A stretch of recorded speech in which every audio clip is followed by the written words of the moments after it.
All right, I'm going to cover the Guillain-Barre complications, treatment, and how hypotension plays into Guillain-Barre syndrome. So I want to take a second and let you know that my study guide is going to have a lot on it besides the complications, treatment, and hypotension, but those are the only three things I'm going to cover in this presentation because that's my objective. Before I get started, I found a few quotes about Guillain-Barre and some of the textbooks that I've been reading through that I thought were interesting. Most interesting is this one. It says, in those with Guillain-Barre syndrome, about 50% of fatal cases will have facial diplegia. So I was thinking why that even matters, because we're talking about it has a 50% sensitivity. It says nothing about specificity, and I think there's other tests more sensitive for death than facial diplegia, like you're not having any neuroactivity in your brain. But that's my rant for the day. So like I said in the study guide, it's going to also cover diagnosis and clinical presentation and subtypes of Guillain-Barre syndrome. However, I could not find a list that purported to be an exhaustive list of subtypes, and I'm not sure that all the subtypes that I found are actually real, or if some of them are the same subtypes with different names. So I'll let you guys sort that out. So as you remember, the last presentation I did was on the differential diagnosis for muscle weakness, and I talked about upper motor neuron lesions versus lower motor neuron lesions, and Guillain-Barre being a lower motor, it's a peripheral, it's a polyradiculopathy. It's a peripheral neuropathy known as a polyradiculopathy. And so the things that you would see in polyneuropathy, the things you see in a radiculopathy, that's what the symptoms are going to be. However, there's something that presents with Guillain-Barre called dysautonomia. It doesn't occur in every case of Guillain-Barre, but it does occur quite often. And in some very rare cases of Guillain-Barre, the only presenting symptom is autonomic, so the autonomic neuropathies, the autonomic nervous system malfunctioning. So like I said, it's very rare that it's only autonomic, but it can be. And so we're going to talk about this dysautonomia. So I tried to organize everything with other autonomic problems that I know about, and it was really hard to find different classifications of autonomic nervous problems. However, I think it's not an absolute. I think all of these fall under something called autonomic crisis, and so you can put under that sympathetic storm, autonomic dysreflexia, and dysautonomia, which dysautonomia is also sometimes called autonomic hyperreflexia. I'll just write that down. It's autonomic hyperreflexia. Now, dysautonomia has some subcategories as well. So it's got central and peripheral autonomic disorders. So the central autonomic disorder would be something like multiple system atrophy, which is abbreviated MSA, and Parkinson's disease. So Parkinson's disease. And then peripheral autonomic disorders have things like familial dysautonomia, diabetic autonomic failure, pure autonomic failure, and things like Guillain-Barre and Chagas syndrome will fall under this peripheral autonomic disorder as things that cause peripheral autonomic disorders. There's also an orthostatic intolerance syndrome, and the main disease or autonomic disease to know about that is postural orthostatic tachycardia syndrome, or POTS. The paroxysmal autonomic syncope, the main one for that is the neurocardiogenic syncope. Then the last subtype of dysautonomia is the catecholamine disorders. It's important to note that these are organized based on the area or system involvement. So there's other ways to classify dysautonomias as well, but this is probably the easiest clinically, because you can say what's going wrong, where's it going wrong, now let's figure out what it is. For didactic purposes, it might be easier to think of two primary groups of dysautonomias, and so there would be a primary or a secondary cause. So if it's secondary, that means another medical condition is causing it. And I know I didn't mention the diabetic dysautonomia, but that would fall under a peripheral autonomia like the Guillain-Barres.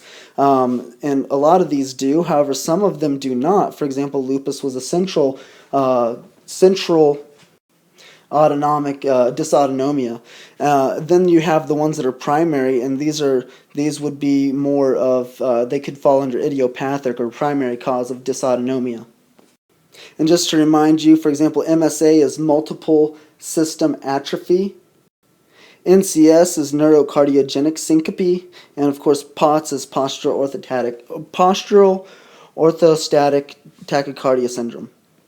Then at the very end you have familial, which is another primary, but it's primary, but it's secondary to genetics. So I didn't really know where I should put that in this classification scheme. Now I'm pointing all this out because we had the question, why did Guillain-Barre in our specific patient, why did it cause hypotension? The typical presentation is that you will have, so I'm going to move this out of the way. The typical presentation is you're going to have orthostatic hypotension. Orthostatic hypotension, I'm just going to write HTN, hypotension, not hyper. And you will have also paroxysmal hypertension. This is how Guillain-Barre's typically present. However, we had a little bit of a different presentation. We had a hypotension that was not orthostatic, and that is a slightly more rare presentation of this dysautonomia. It's important to point out that the hypotension really could have three causes. So the hypo, I'm going to make sure I put hypotension, TN. The hypotension could have three sources of where it came from. It could come from the dysautonomia, and it could have come from the rhabdomyolysis. I'm just going to put rhabdo. And finally, the sepsis that we encountered. And why does it keep doing that? Sepsis was all part of hypotension, the causes of hypotension that we saw in our patient. There's four major complications with Guillain-Barre syndrome. So the first is obvious. It's an ascending motor weakness. So if it gets severe enough that it causes paralysis of the diaphragm, you're going to have respiratory failure. And with respiratory failure, you're going to have to manage that. So that's the biggest complication, the most important.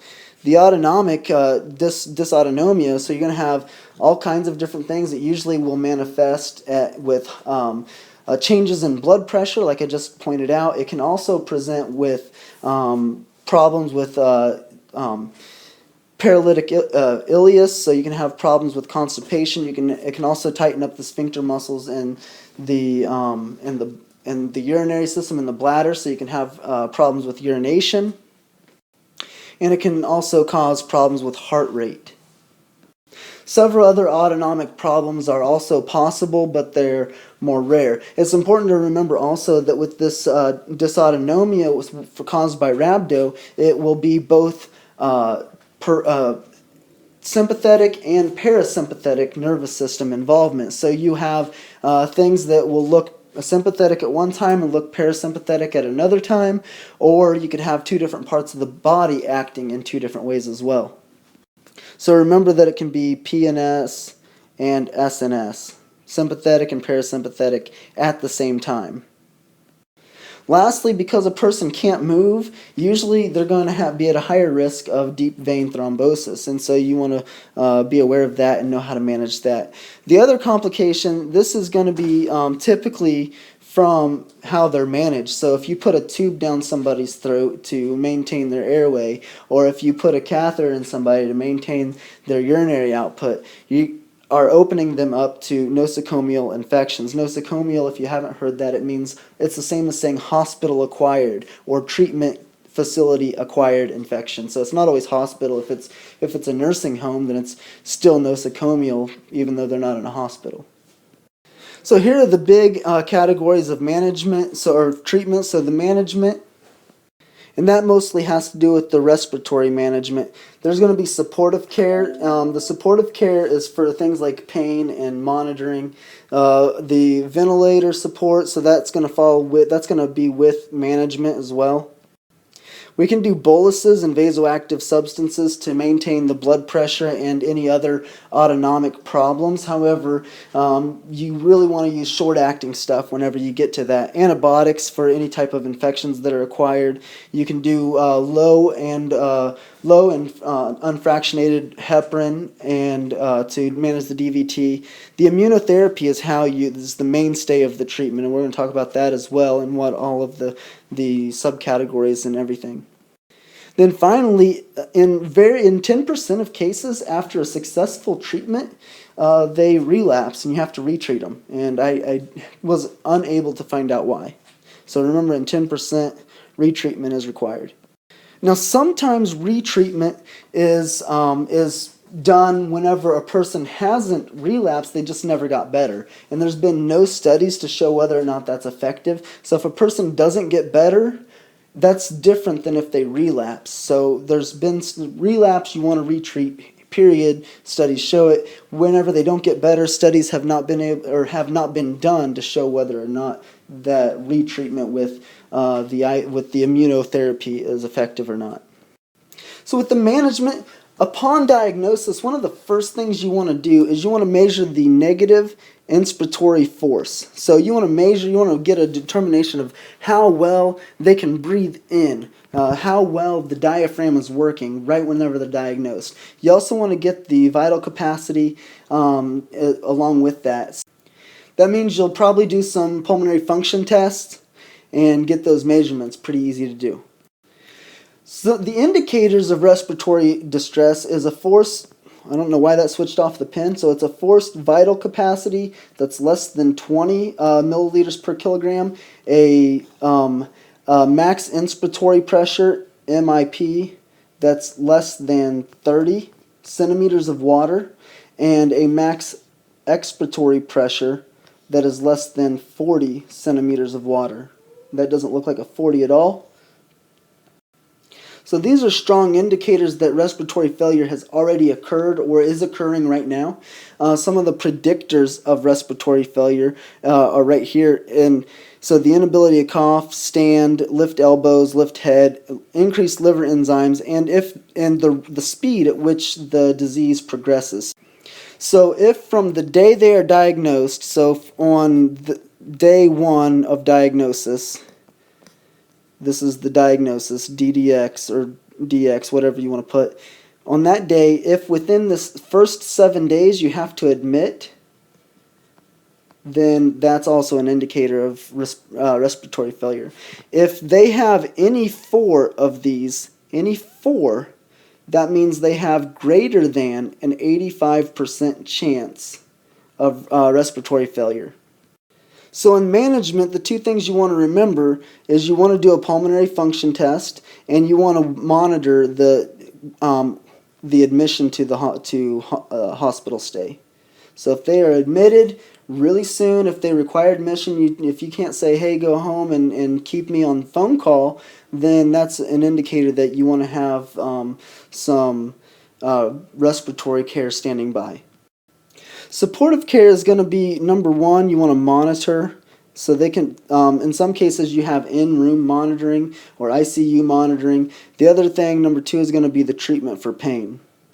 So that's supportive or palliative care.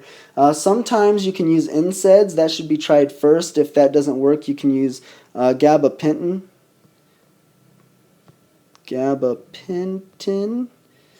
Or you can use carbamazepine. Carbamazepine. I spelled it wrong, but you know what I'm talking about. So whenever you're doing ventilator support, the main thing to keep in mind is atelectasis. So you don't want their lungs to collapse. What happens if the vital capacity is reduced? Then it's going to take more force to open up the lungs. The other thing you're going to see is an increased, so you're going to have a decreased vital capacity, decreased inspiratory force, and you're going to have a decreased tidal volume. and that's because the diaphragm is weak. And so that's if you have to put on a respirator, they don't have their lungs open up, you can get atelectasis if you don't get the respiration going in time. I have a little bit more about that in the study guide, but not a whole lot, and probably not high yield. Now you're going to give boluses if there's hypotension. Now, like I said, in most typical cases, you're not going to just have straight hypotension. You're going to have orthostatic hypotension, and that's going to be in the beginning, present at the beginning. The main thing is just to monitor the blood pressure, because you're also going to have paroxysmal hypertension, and you don't want to treat for one whenever the other one's about to kick in the next 15 minutes. So the main thing is do not over-treat autonomic dysfunctions. In our case, we had more than one cause of hypotension, so I don't think it was a big deal to keep pumping fluid in. Whenever you have hypotension, I'm going to go ahead and write it, hypotension. The mainstay treatment would be low doses of phenylephrine. And the reason is because this is a short-acting substance, and you can titrate it to whatever your specific need is. With hypertension, you're going to use, so if you have hypertension with Guillain-Barre, then the main thing you're going to use are the OLOL drugs to treat it, or you can also use nitroprusside.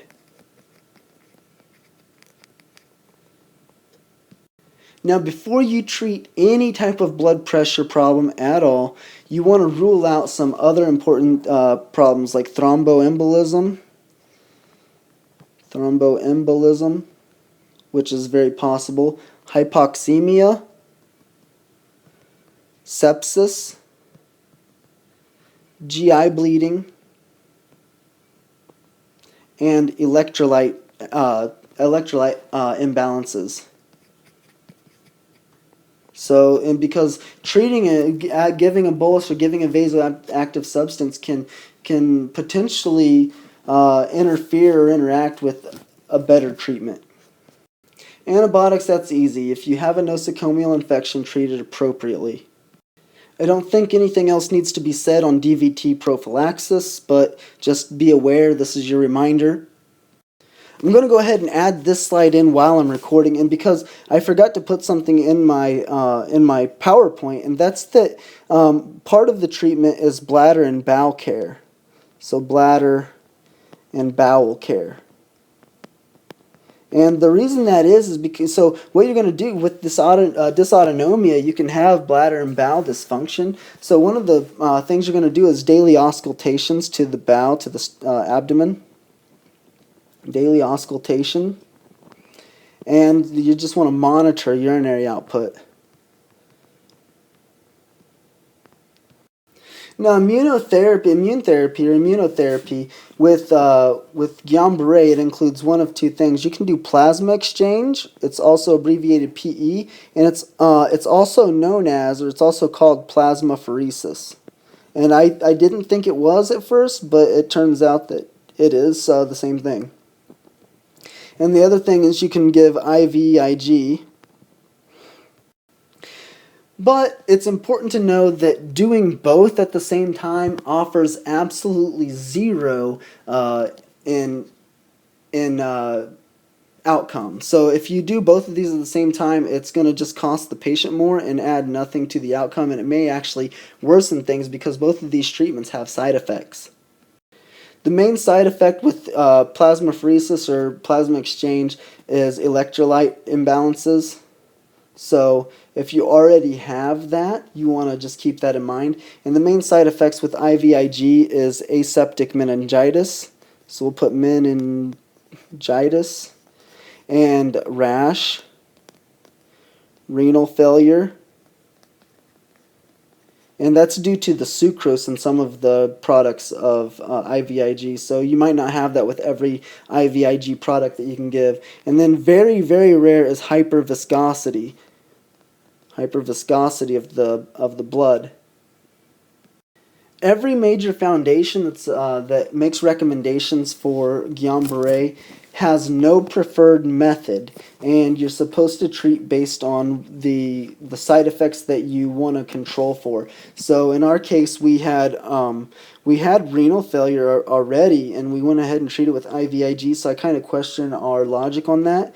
But if somebody else has something to add and to say about that, then I'm open to learn. However, in my reading, what I did find out is that IVIG is the most common, so it's the most common treatment, and that's because usually it's available at more places, and depending on where you're at, it might be even cheaper. So, in kind of patient-centered approach, in our case, I don't think I would have probably went with plasma exchange because of the renal problems. And what I don't know is, can you stop doing one and switch to the other midway, or what that will do, and I'm not sure if there's even any research done on it. So say you started doing IVIG and then renal failure started, can you switch over and start doing plasmapheresis instead? I don't know. I think I covered retreatment pretty well. The basis of it is if you have 2 times when you retreat, and that's when they're not getting better, and the other time is when they have a relapse. And whenever they're not getting better, there's not any scientific data to show what the outcome might be. Like, is it going to be an improved outcome, or is it going to be no change at all? So that might be something that when you're a doctor, you consider publishing a paper on. With relapse, the standard is just retreat, because that's what the literature seems to indicate. And relapse happens about 10% of cases.